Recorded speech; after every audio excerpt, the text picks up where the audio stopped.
بسم الله الرحمن الرحيم. الحمد لله رب العالمين، والصلاة والسلام على رسول الله وعلى آله وصحبه ومن والاه. أما بعد، نعلن لجميع المسلمين بثبوت شهر رمضان، حيث ثبت رؤيتها عالميا ومحليا. عالميا حيث أعلنت كل من دول الخليج ومصر واليمن وغيره من الدول بأن بكرة الجمعة بداية شهر رمضان، ومحليا كذلك حيث ثبتت رؤية شهر رمضان في كل من قرى وجير، وكذلك قرى تابعة لمدينة غاريزة. وبناء على هذا نقول هنيئا لجميع المسلمين بحلول شهر رمضان. نسأل الله تبارك وتعالى أن يهله علينا بالأمن والإيمان والسلامة والإسلام والتوفيق لما يحبه ويرضاه. قلبت وهبين جمعة سوق ليا عاوة وهبين جمعة سوق ليا تاريخ ميلادي قنا أي تهي لباتن يصدح بيش أفراد لبدا كن يلباتنك.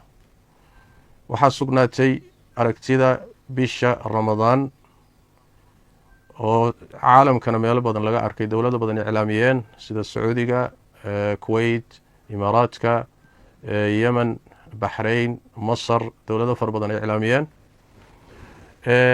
dalkan hadda aan joogno Kenyana sidoo kale iyaduna aragtideedu way sugnaatay, waa laga arkay. waa midda koobaad ee horta maanta waxaan helay macluumo saxsan oo sheegaysa bishii Shacbaan dhalashadeedii in magaalada Liboyo Kenya in laga arkay habeenkii Arbacadu soo galaysay. macluumadaasi maanta ina soo gaadhay, waxaana xaqiijiyay sheekha imaamka ah ee magaalada, Sheekh Cusmaan Xade, oo laba ruux oo dadka masaajid ku tukado jamaacada kamid oo dad uu ku kalsoon yahay ka xaqiijiyay inay habeenkii Arbacadu soo galaysay ay bishii Shacbaan ku arkeen ama ka arkeen magaalada Liboyo. taa markii la qabto maanta soddon buuxay ahayd macluumada cusub markaynu qabanno. waxaa labeeya magaalada Xagardheer oo raacsan Dhadhaab, ayadana nin la yiraahdo Axmed Daawud ayaa isaguna aan la xiriirnay oo xaqiijiyay in uu bishii arkay isagu shakhsiyan.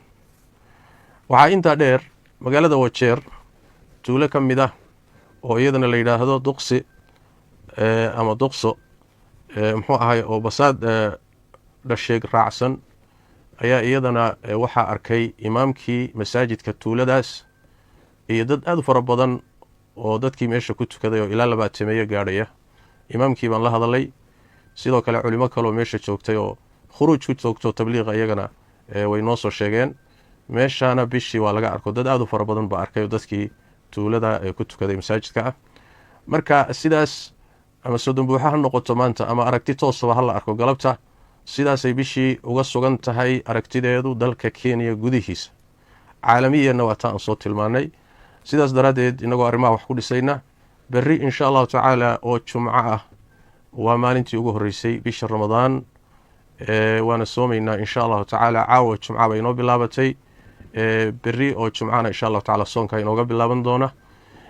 waxaan leeyahay waxaan u tahniyadeynayaa dhammaan muslimiinta meel walba ay joogaan. ilaahayga tabaaraka wa tacaala bishii barakaysnayd nabad inagu soo gaarsiiyey. ducadii nabigeena sallallahu alayhi wasallam ayaan ku ducaysanaynaa.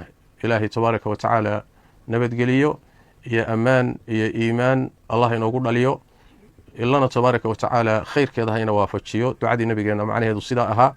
waxaan leeyahay marka hanbaliyo ilaahay tabaaraka wa tacaala tawfiiqda hayna waafajiyo. bisha barakaysan khayraadka dhex yaalana ilaahay tabaaraka wa tacaala wax weyn Allah inaga siiyo, hana inaga aqbalo. sidaas iyo wassalaamu calaykum waraxmatullaahi wabarakaatuh.